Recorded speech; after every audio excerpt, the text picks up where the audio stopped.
Salut, c'est Bioman John. Donc on se retrouve donc aujourd'hui devant les locaux de Dogbox Studio. Donc on va retrouver Alexis Deschamps et Fabien Dogman. C'est par là, suivez-moi.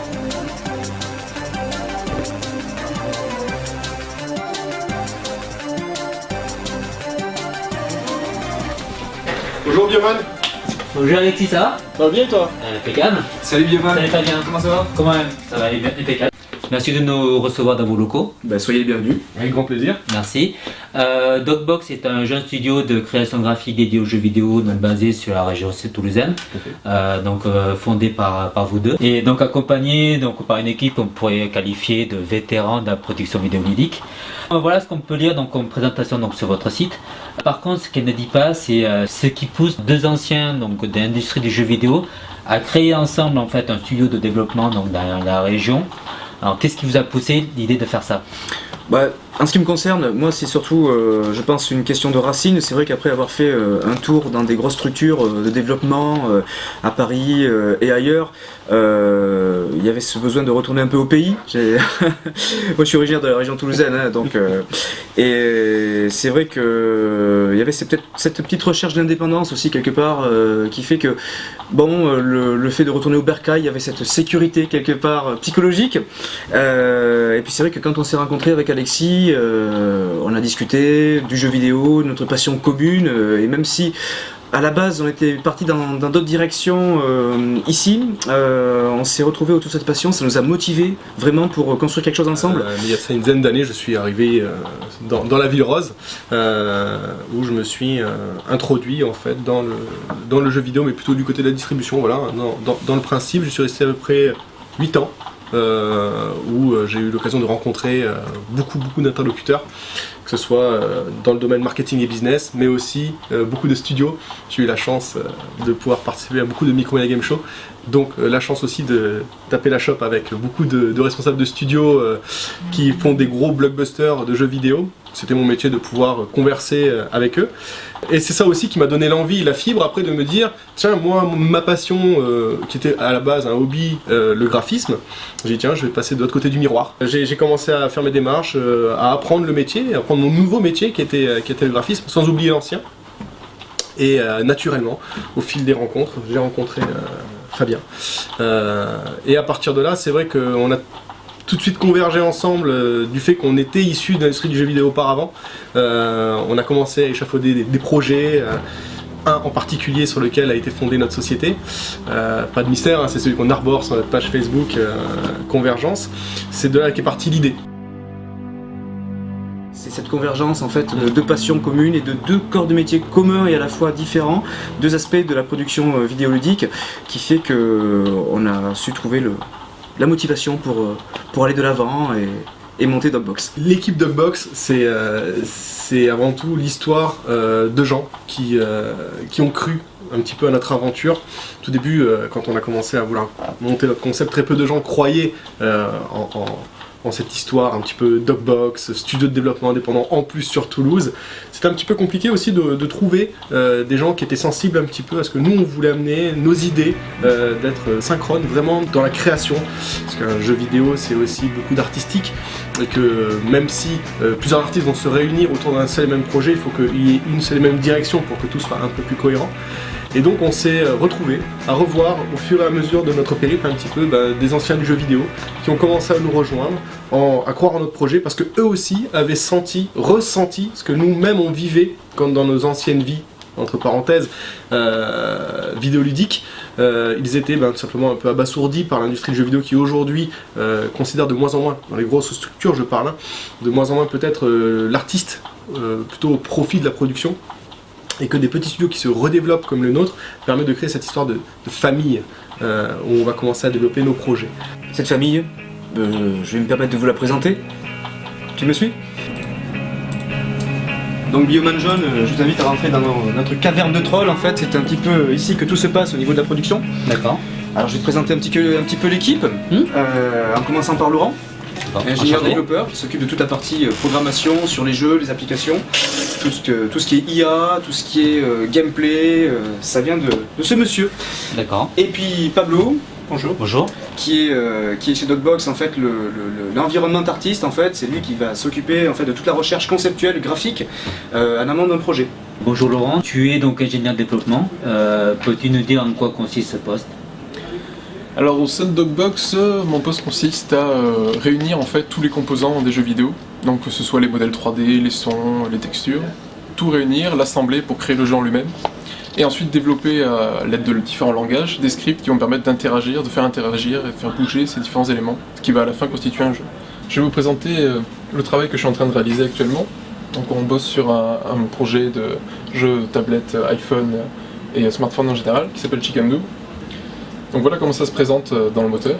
On a une scène qui représente les différents modèles 3D sur lesquels on est en train de travailler. On va pouvoir visionner ce qu'il y a sur chacun de ces modèles.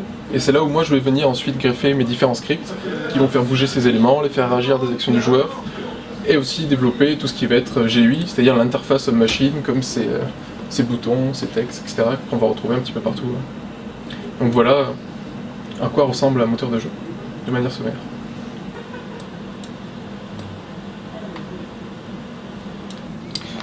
Donc voilà, je m'appelle Pablo, j'ai 28 ans. Dans le processus d'un jeu, moi j'interviens plus en amont, c'est-à-dire dans la pré-production. Je me charge de tout ce qui est conception, recherche, d'ambiance. C'est en gros, pour faire simple, c'est à moi de mettre en image en fait les idées. Alors dans le processus que moi j'utilise généralement, je pars souvent avec des bases en noir et blanc. C'est-à-dire que je me charge de mettre en place en fait les éléments tout simplement en essayant différentes choses de façon très très simple avec des formes très primitives. Je pousse au fur et à mesure, je rentre dans le détail et au fur et à mesure donc je peaufine les choses. Alors moi je prends le parti pris de peindre en fait un maximum de choses à la main, puis après pour gagner du temps je me sers souvent aussi de photos. Par exemple là typiquement dans ce cas là, là j'ai une voiture mettons en premier plan, bon je la place mais en tant que simple idée. Après pour la suite, pour la réalisation, pour le détail, j'irai par exemple piocher une photo ou quelque chose que je retravaillerai et que je repeindrai en fait par dessus.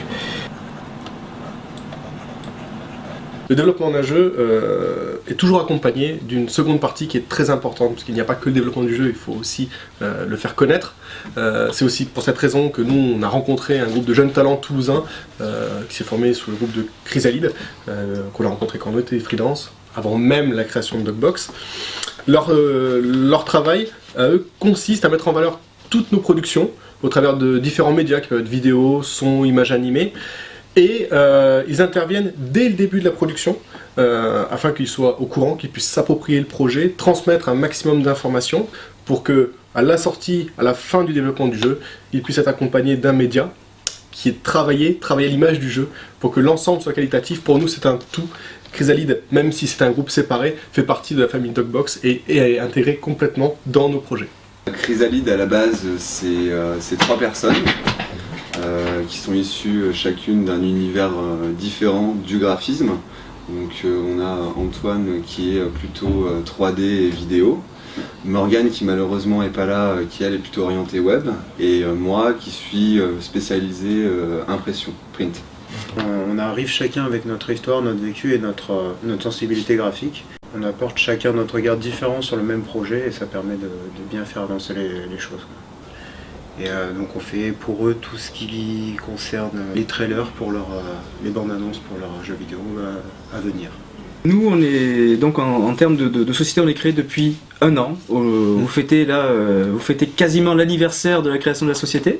Notre premier projet depuis ces 1 an en termes de développement, c'est X-Field Paintball, qui est sorti très récemment, ce qui est un jeu donc de paintball comme son nom l'indique. Le game system de X-Field était très simple, le postulat de base c'était de retransmettre l'essence même du sport paintball au travers de certaines mécaniques de gameplay.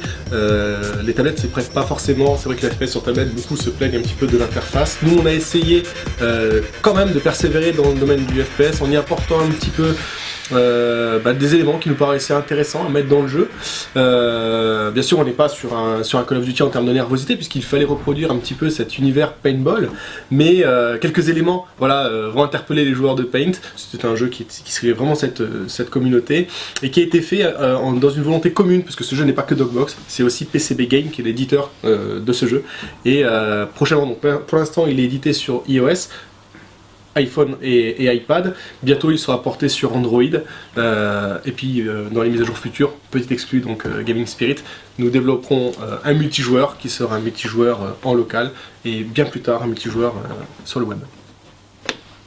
Ça c'est notre premier projet. Notre second projet qui est en cours de finition, là, à l'heure où on parle, hein, vous avez pu le tester tout à l'heure, c'est Chicken Doom, donc un petit jeu casual, un jeu pour la famille, où je joue avec ma copine, je jouais avec mon enfant, ou je jouais avec mes parents, peu importe.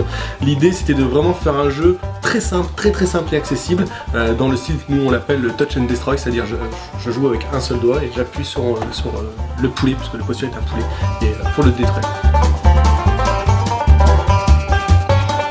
En réalité, ça se passe sur une planète totalement imaginaire qui est contrôlée par des Yétis, une race de Yétis, les Biggies. Ces Biggies cultivent le maïs pour leur consommation personnelle. Et ils sont stupides. Et puis, forcément, le maïs attirant la convoitise de tous les volatiles de la galaxie, un jour, les poulets démoniaques de l'espace débarquent sur Biggie World afin de s'emparer de la richesse des Biggies. Voilà, vous serez mis dans la peau d'un Biggie défendant son territoire et en pleine reconquête de sa planète. On a eu le plaisir de le présenter au TGS d'avril. Si vous y étiez, vous avez pu le voir sur notre stand. Et là, le jeu devrait être bientôt disponible pour que vous puissiez vous aussi vous l'approprier et défendre Biggie et Biggie World, parce qu'ils ont vraiment besoin d'aide. Aidez-les. Voilà. Je passe un petit message, aidez-les. Merci Fabien, merci Alexis. Ouais, merci à toi Biman. Merci de nous avoir reçus dans vos locaux. Avec grand plaisir. Nous on aura l'occasion donc de se retrouver sur Canal Sud 92.2 et continuer à nous suivre donc sur nos plateformes habituelles.